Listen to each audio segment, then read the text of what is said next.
Walter Reuter deja un legado histórico a través de su mirada. Más de 100.000 negativos de fotografía revelan al viajero incansable. Sus huellas, por causas nobles, tienen la resonancia de un siglo de vida.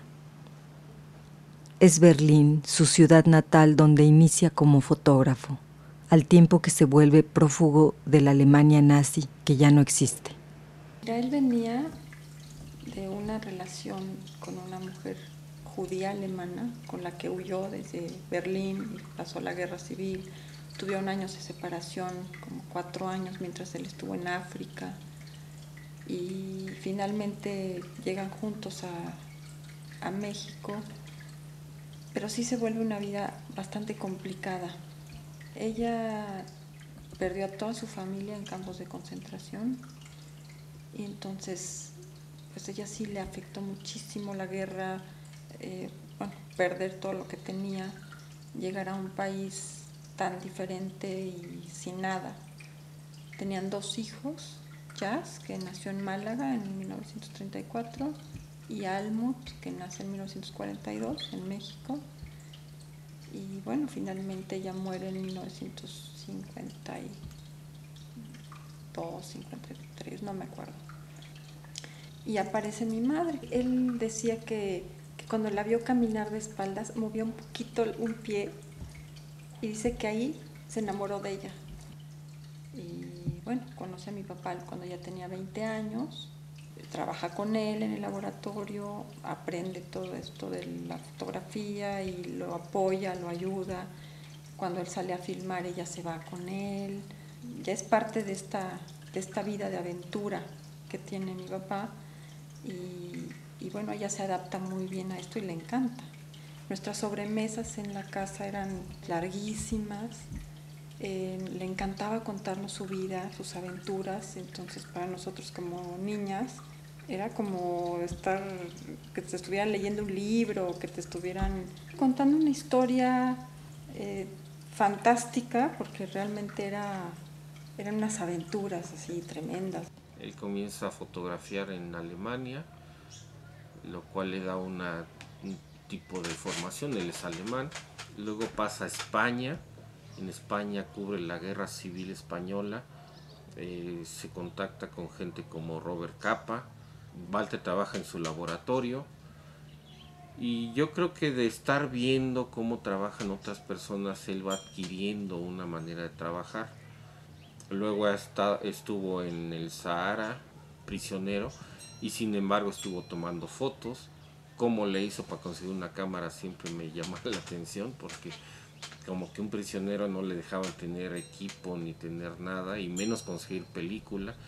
Y se ve que él va viviendo en lugares diferentes, adquiriendo formas de vida y arrastrando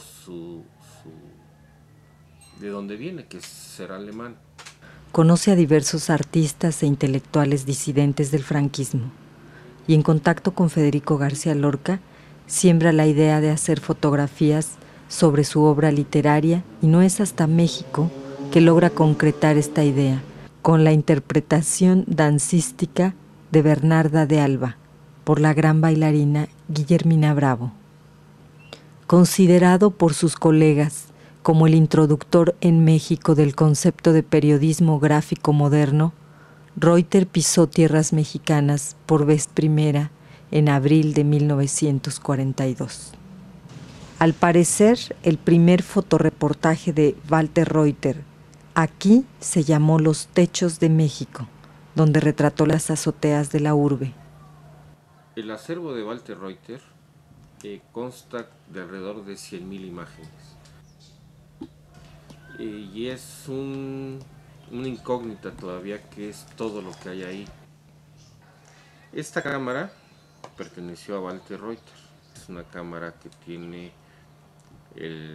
las marcas de batalla, y pues eso es muy bonito, ¿no? Es una cámara que se usó y que por aquí se han de haber tomado miles de negativos. Entre Walter y yo no hay una generación, sino tal vez 2 o más de diferencia. yo lo veía siempre como a un maestro o a alguien que llevaba un camino mucho más recorrido que yo. Y siempre era alguien como muy jovial, cargando toneladas de equipo. Siempre con una maleta que salía y entraba, viajaba muchísimo, algunas veces nos llevaba, nos platicaba mucho sobre sus viajes cuando él regresaba, compartía mucho esta parte de experiencia, de lo que había vivido con la gente, de lo que había encontrado. Eso fue muy enriquecedor para nosotras. A Walter Reuter yo lo conocí, no tengo el año preciso, pero fue a finales de los años 70.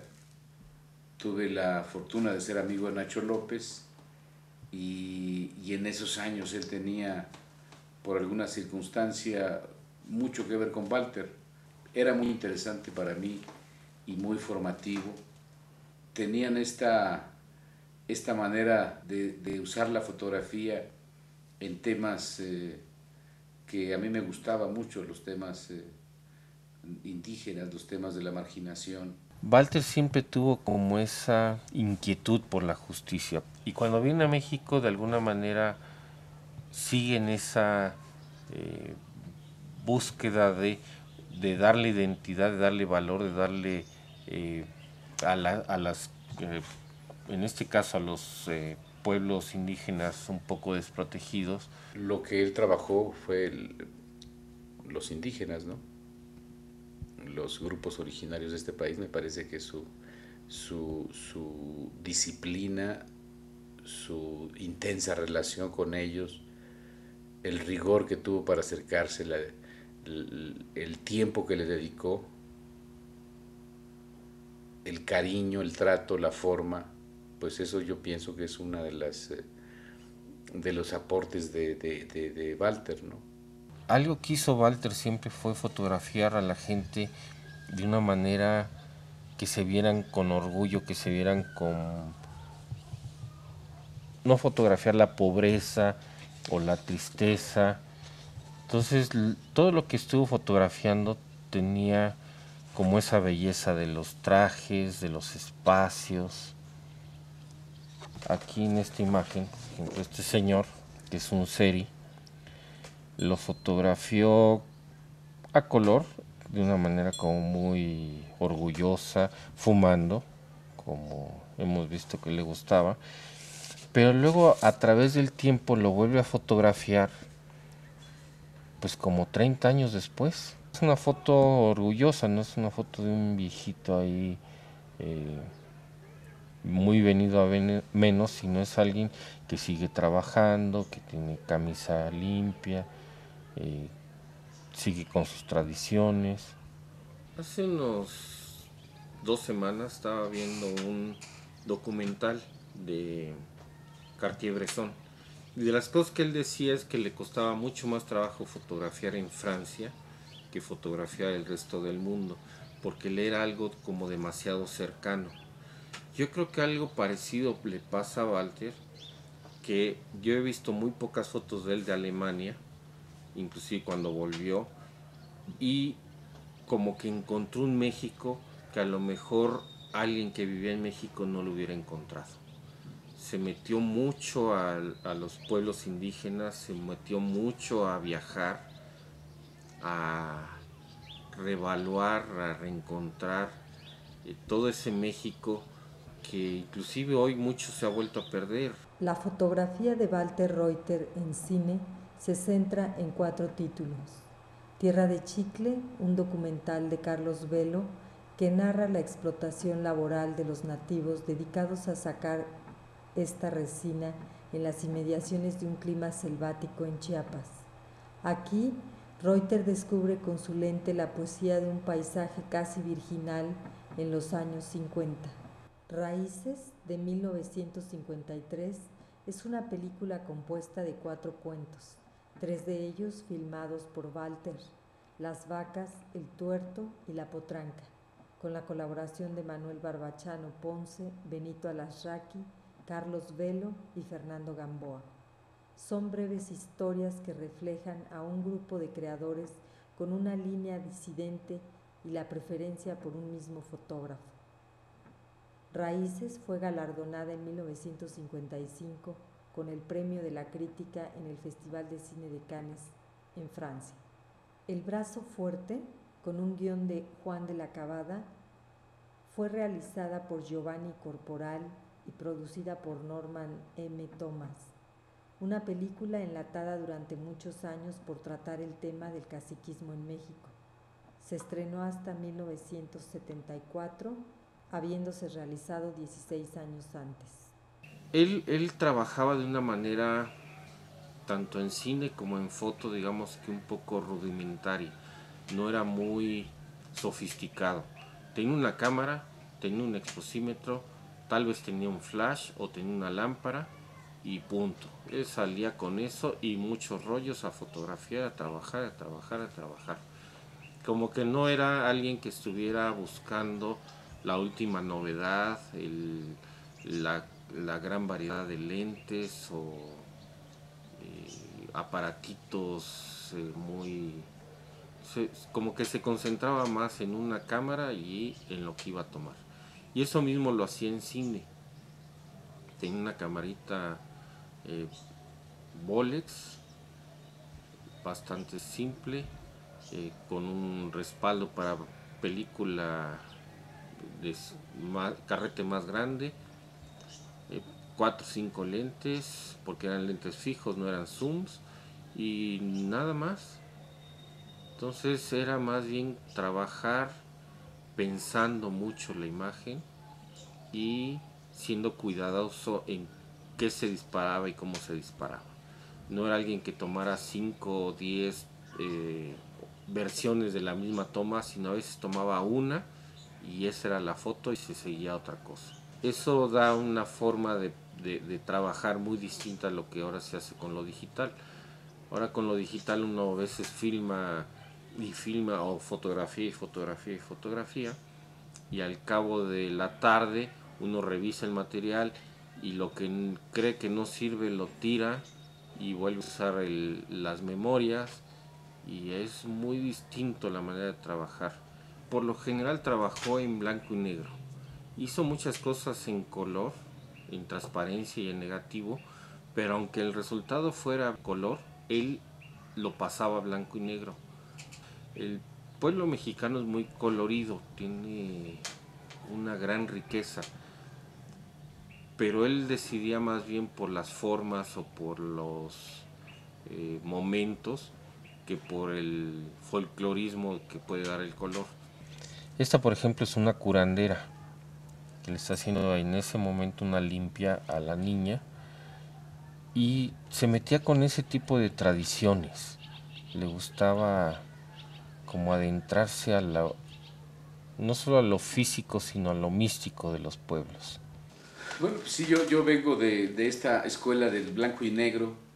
Aprendí en mis primeros años, me enseñaron, Manuel Madrigal y el Chino Pérez, que son mis maestros, me enseñaron el gusto por el laboratorio, porque yo preparaba los químicos, y pues el blanco y negro tenía su magia, o la tiene mejor dicho, porque pues había que revelar el rollo, primero preparar los químicos, revelar el rollo, fijarlo, secarlo, luego después de seleccionar las fotos, imprimir las fotos, y todo ese proceso hace que la fotografía en blanco y negro sea más personal, sea más, digamos, más íntima incluso. La llegas a querer, la llegas a apreciar, y uno se da cuenta ahora que ya han desaparecido muchos cuartos oscuros, que ya no hay cuarto oscuro prácticamente en ninguna parte. Uno pues se da cuenta que el blanco y negro es medio poético, ¿no? Por lo que implicaba estar revelando y estar imprimiendo. Es como un acto mágico. El color lo das que alguien te lo revele, que alguien lo imprima. Entonces, bueno, quieres las fotos por supuesto igual, pero tiene un proceso distinto en el que no participas tanto tú. Todavía la fotografía se hace, como decía el maestro Cartier-Bresson, con el corazón, con la mente, y el soporte es lo de menos. Yo creo que la fuerza que tiene una foto de poder reproducir algo de la realidad, como son las facciones de un ser querido, y que después de 150 años sigan estando ahí, se sigan viendo y sigan diciendo quién era esa persona y cómo era, no cómo se le imaginó el pintor o cómo está descrita en un libro, sino cómo en realidad era, por lo menos físicamente, cómo se vestía, cómo se paraba. Es una fuerza impresionante de la imagen. Y yo creo que 1000 palabras son pocas, más tal vez 10,000 puedan decir lo que dice una foto, aunque un poco diferente.